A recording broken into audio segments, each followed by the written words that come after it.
नमस्कार बंधुरा आज के आमी आलोचना करब क्लास 7 एर 9 नम्बर मॉडल स्कूल। आजकेर प्रथम कोश्चेन आछे पृथिवीर कक्षपथटी हलो एटा होबे उपबृत्ताकार। तारपर आछे बड़दिन दक्षिण गोलार्धे ग्रीष्मकाले पालित हय। निरक्षरेखार मान हलो 0 डिग्री। तारपर एलाहाबाद एर ओपर दिये भारतेर प्रमाण दागिमा धरा हयेछे। तारपर वायु शीतल होले चाप बाड़े। पर्वतेर आकृति हबे त्रिकोणाकार। तारपर दुटी पर्वतेर माझेर नीचू अंशके बले उपत्यका। तारपर पृथिवीर बृहत्तम बनभूमिर नाम हलो पृथिवीर बृहत्तम बनभूमिर नाम हलो এখানে সঠিক উত্তরটি হবে সিলভা। তারপর অক্ষরেখার পরিধি মেরুর দিকে ক্রমশ বাড়তে থাকে। আল্পস পর্বতের সর্বোচ্চ শৃঙ্গ হলো মont ব্লাঁ। তারপর হচ্ছে রুর অঞ্চলের প্রধান নদী হবে রাইন। তারপর হচ্ছে ব্ল্যাকফুট রোগ আর্সেনিক দূষণের ফলে হয়। মাটির সৃষ্টি হয় শিলা ও জৈব পদার্থ থেকে। জল বিষুবের অপর নাম হবে শারদ বিষুব। তারপর সমচাপ রেখায় বায়ুর চাপকে দেখানো হয় মিলিবার এককে। টেবিলল্যান্ড বলে মালভূমিকে। তারপর শূন্যস্থান পূরণ আছে। প্রথমে কোশ্চেন আছে ড্যাশ তারিখে সূর্য থেকে পৃথিবীর দূরত্ব সবচেয়ে কম হয়, এটা হবে 3রা জানুয়ারি। তারপর 365 দিনে এক সৌর বছর হয়। তারপর গ্রিনিচ শহরে রয়্যাল অ্যাস্ট্রোনমিক্যাল অবজারভেটরি অবস্থিত। তারপর আছে মূল মধ্যরেখার মান 0 ডিগ্রি। সমুদ্রপৃষ্ঠে বায়ুর চাপের পরিমাণ 76 সেমি। তারপর বাম দিক আর ডান দিক মিলাতে বলেছে। দেখো এখানে সব প্রথম আছে বায়ুর চাপ হবে মিলিবার একক। তারপর স্তূপ পর্বত আছে হবে ভূ আলোড়ন। দাক্ষিণাত্যের মালভূমি হবে লাভা। অন্তর্বাহিনী নদী হবে লুনি আর রূপান্তরিত শিলা হবে কঠিন।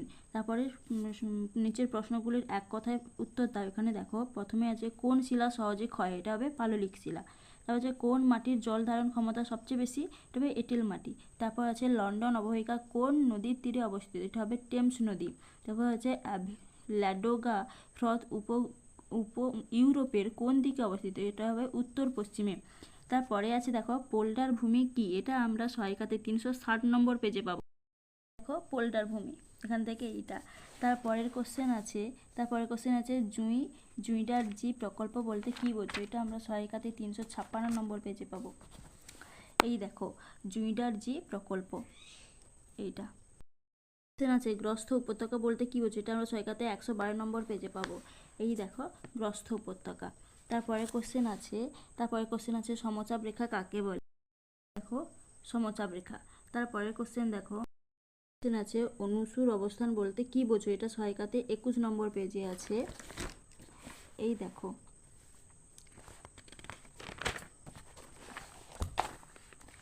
এই হচ্ছে গিয়ে অনুসুর অবস্থান। তারপরের কোশ্চেন দেখো আছে জল সংকটের কারণগুলি, এটা আমরা সহায়িকাতে 188 পেজে পাবো। এই দেখো ভারতে কি কি কারণে জল সংকট দেখা দিয়েছে, এইটা হবে উত্তর।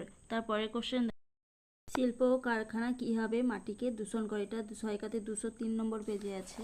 এই দেখো কারখানা থেকে দূষণ। তারপরে কোশ্চেন আছে পোল্ডার ভূমি কিভাবে তৈরি হয়, এটা সহায়িকাতে 354 নম্বর পেজে আছে। এই হচ্ছে পোল্ডার ভূমি কিভাবে তৈরি হয়, পোল্ডার ভূমি সৃষ্টির ইতিহাস এখান থেকে করতে হবে। প্রথম পর্যায়, দ্বিতীয় পর্যায়, তৃতীয় পর্যায়, চতুর্থ, পঞ্চম এই পর্যন্ত। তারপরে কোশ্চেন আছে বায়ুচাপের পার্থক্যের কারণগুলি আলোচনা করো, এটা 71 নম্বর পেজে আছে। বায়ুচাপের তারতম্যের কারণগুলো এই দেখো এইটা হবে। কোশ্চেন আছে রুরো শিল্পাঞ্চলের প্রধান শিল্প ও তৎসংক্রান্ত শিল্পকেন্দ্রগুলির সংক্ষিপ্ত দেখো শিল্প ও শিল্পকেন্দ্রগুলি এইগুলো হবে। আরও এই শিল্পগুলো রাসায়নিক শিল্প, বয়ন শিল্প, অন্যান্য আরও শিল্প। তারপরে কোশ্চেন আছে মানব জীবনের ওপর পর্বতের প্রভাব লেখা, এটা সহায়িকাতে 99 নম্বর পেজে আছে। এই দেখো মানব জীবনে পর্বতের ভূমিকা।